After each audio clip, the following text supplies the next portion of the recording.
سلام بچه‌ها، من فاضل یک هستم. خوش اومدین به ویدیو دیگه از چنل ما. امروز قراره با هم داشته باشیم چالش درفت داخل مدفوت 24. شاید بگن الان چرا داخل مدفوت 24ی؟ به خاطر اینکه داخل ویدیو قبلی که گذاشتم یه چند نفر گفتن برو داخل مدفوت و درفت چالشی بزن. حالا چالش از چی قراره؟ ما باید بیایم داخل درفت، هر بازیکنی که میده ما باید اول از لیگ انگلیس، لیگ اسپانیا باشه. اگه از لیگ اسپانیا نیست میتونه از بازیکن کشور اسپانیا باشه. اگه از کشور اسپانیا هم نباشه ما باید کمترین ریت رو برداریم. حالا بریم سراغ بازی. لیتس گو. خب حالا چند ترکیبی که میده من 4-3-2-1 رو برمیدارم. امباپه وای همین اول. اگه بخوایم به چی دقت کنیم که باید اوبلاک رو برداریم، ولی ما از حق وتومون استفاده میکنیم و بگم نگفتم 2 تا حق وتو داریم که همین اول ازش استفاده میکنیم و امباپه رو برمیداریم. حالا بریم تو اولاق LWF که بازیکن لیگ اسپانیا نداد، کشور اسپانیا نداد و باید دوکو بردارم که دوکو برمیداریم. وای کوبو رو داد و باید کوبو رو برداریم. نات بد کوبو، نه خدایی نات بد، عالی واسه این درفت شروری که قراره بریم، عالی. خب بله کمترین ریت چی میه؟ CD من اینو برمیدارم. خب اصلا حالا لینک نداده. خب شومنیه که فقط و شومنی رو برداریم.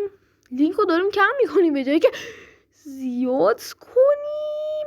آتینا، بونماتی، دیبروینه. ما باید الان این بازیکن لایمر رو بگیریم که میگیریم.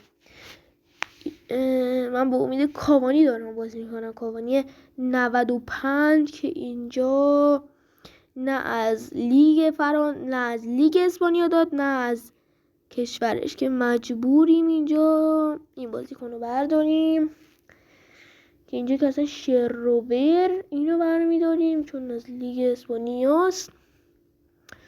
اینجا از لالیگا این یه دونه داریم، همین 2 تا داریم. از یه دونه از لالیگا داریم، یه دونه از کشور اسپانیا که اینجا هم باید جوردی آلبا رو برداریم. الان شاید بگین چرا اون بازیکن نشد که برنشتی، چون هم از کشور اسپانیاست هم از بازیکنای اسپانیا، یعنی از لیگ بازیکنای لیگ اسپانیا که اینجا هم باید من اینو بردارم. چه دروازه‌بانی شروری.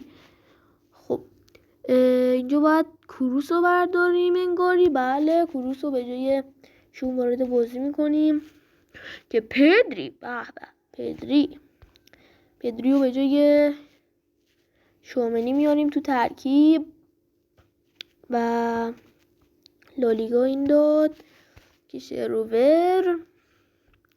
لالیگا همون 2-3 تا اینا هستن که من اینو برمیدارم. دفاعم چقدر وضعیتشون وخیمه. CB میخوام خدایی هلند، ولی من امباپه دارم.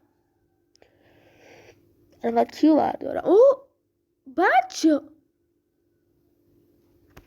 آتینا بونماتی بارسلونا بود. وای این چه کاری بود من کردم، اصلا حواسم نبود. چی کار کردم؟ حالا بازم داد، اشکال نداره. این وارد ترکیب میکنیم که اینجا از لیگ یعنی لالیگا اینو داد.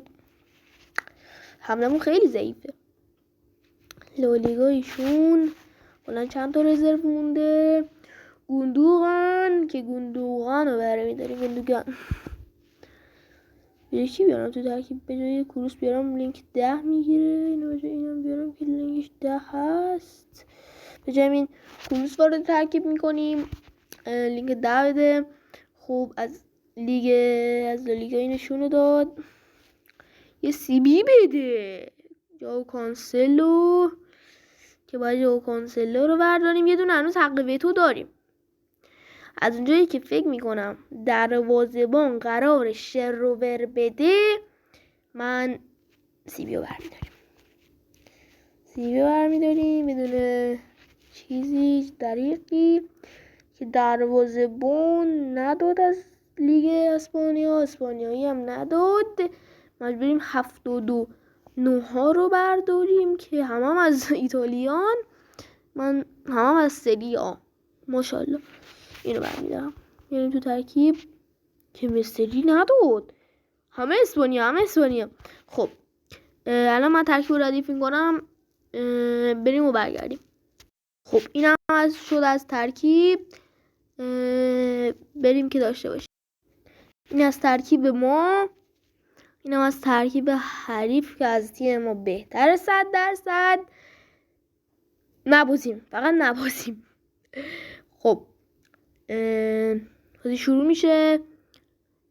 دکلان رایس هم اول کارت زد وحشیانه. حالا خود تسور میزنه ولی کلاوس تو میگیره، یعنی تو در میاره. حالا موقعیت بازم برای اونا. ترسر این چه اسم سمیه، بازم ترسر و این دفعه شومنی جلوی توپ میگیره. این دفعه امرسون برای تیم حریف دوباره و این دفعه دیگه دروازمون باز شد به توسط تمرس. دروازه میگیره پری میگیره. آربی دوریزیو به جای امرسون میاره. حالا موقعیت برای تیم ما گوندوغان و توی دروازه 1-1 مساوی. حالا تیمو میذاریم رو حالت حمله. یا کاشته برای تیم حریف میزنه و گل. ناتان آکی از راه کاشته ما گل زد. حالا بازم موقع برای تیم حریف هالند این دفعه شومنی جلوشون میگیره. موقع برای تیم ما اتک از وسط میریم. امباپه و شومنی فکر کنم ببریم. وای ولی بردیم. حالا امباپه خودش با دروازه‌بان تگ به تگ باید ضربه رو بزنه. امباپه به سمت بالا چپ میزنیم و توی دروازه 2-1 به نفع تیم. نه 2-2 فکر کنم اینا یکن. دفنس وسط رو برمیداریم. بهترین رو برداشتیم. با ساکا ما برنده شدیم. بله ما بردیم. حالا تو دور میکنه رنارد. این بر وبستر میاد بیرون و ترفستر موقع برای تیم ما گوندوغان، ولی نه وندای گیرشون میگیره. حالا بازم اتک برای تیم ما. این خواهی معلومه آتانا بونماتی موقعیت هست همچنان به سمت چپ پایین میزنیم و توی دروازه کامبک رویایی. دقیقه 75 3 پیش میافتیم. حالا به دقایق آخر بازم حمله میتونیم بازی 4-2 کنیم. فیزیکال دفنس، فیزیکال دریبلینگ دفنس. بله دریبلینگ دوک بیشتره. حالا دوک در مقابل آلیسون وسط و نه تو این دفعه دیگه گرفت آلیسون. حالا و تمام بازی ما نتیجه 3-2 پیروز میشیم. و این هم جوایزی که داد. داخل لیگ هم داشتیم بازی میکردیم. مرسی که تا اینجا با ما همراه بودین. تا ویدیوی بعدی خدا نگهدار.